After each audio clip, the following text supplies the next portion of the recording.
Hi, my name's Ishan, and I believe computers are designed to do more than just sit around and play video games on. What if they could have their own brains? This month, I stumbled upon image classification and created a rock, paper, scissors classifier. You must be thinking that it's easy to tell if an image is a rock, paper, or scissors. But in fact, this is a challenging task for our normal day computers.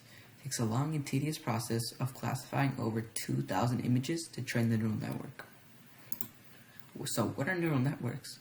Neural networks, which are also sometimes called artificial neural networks, are inspired by the brain. They're trained by adapting to a changing input. A neural network consists of 3 different layers: an input layer, 1 or more hidden layers, and an output layer. Each layer has nodes and it connects to another node. Every node has a threshold and a weight. If the output of a specified node is greater than the threshold, it will send data to the next layer. The more hidden layers there are, the deeper the neural network is. CNNs. Convolutional neural networks are neural networks that have superior performance with speech, audio, and image classification. CNNs have 3 main layers: convolutional layer, pooling layer, and fully connected layer. The first layer of the network is the convolutional one, which can be followed by another connected layer or a pooling layer. The final layer is a fully connected layer. Adding more layers to the network makes it more complex. At first, it will only recognize certain edges and colors, but as it gets deeper, it will recognize shapes and forms, followed by the intended object. These networks harness principles from linear algebra, particularly matrix multiplication, to identify patterns within an image. In my project, I utilize both of these neural networks and test to find out which one has a better accuracy. The reason why CNNs are more accurate is because they perform multiple convolutions on a single image, causing it to remove the number of parameters without losing the quality of the model. For this project, I used datasets that are located in the TensorFlow library. Each of these images are 300 by 300 pixels wide. There are 2,520 training images in the dataset and 372 test images that are RGB. Each of these images are artificially created and are all different in their own way. There are 3 different outputs: rock, paper, and scissors. So our first step is to import the specific libraries. So first, matplotlib is a plotting library for Python programming language and its numerical mathematics extension NumPy. It is used for showing data and graphs or training loss. NumPy is a Python library used to work with arrays. TensorFlow is an open source framework used to build deep learning and machine learning models. We are also using TensorFlow for our datasets. Keras is a deep learning API written in Python. You can build a neural network model quickly and easily using minimal code. So our next step is importing and splitting the data. So the first 2 lines, ds_train and ds_test, we are basically importing the datasets straight from the TensorFlow libraries.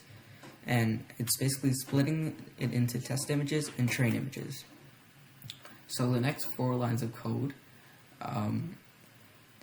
this bit of code is responsible for converting our data into NumPy format and also turning our images into grayscale. We do this so that it's easier to process and there are less things that the network has to learn, because we don't need color in that specific classification. So train images dot reshape.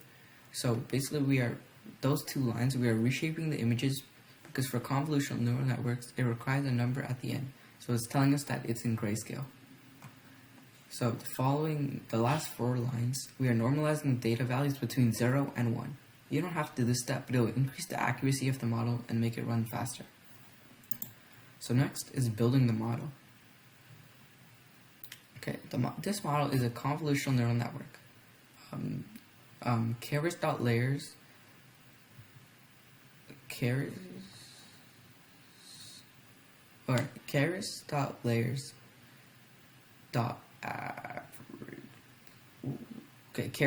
the average pooling 2D is basically a line of code that takes our 300 by 300 image shape and decreases it to about 100 to 100.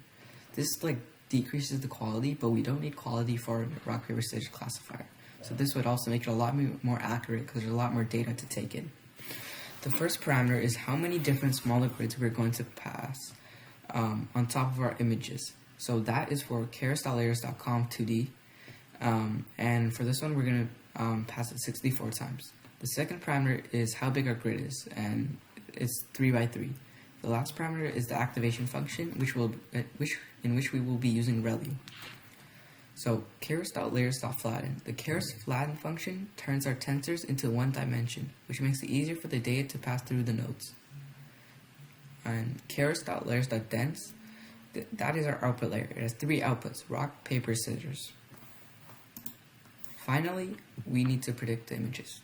So first, we started with best model.save, which saves the model. Then we store that. So basically, we want to predict the model, so we save that as prediction. Then we print the prediction, but we want to turn that into NumPy so we can actually understand it, and it's not just a string of arrays. And then we show the actual image with the label, which tells us if it's correct or not.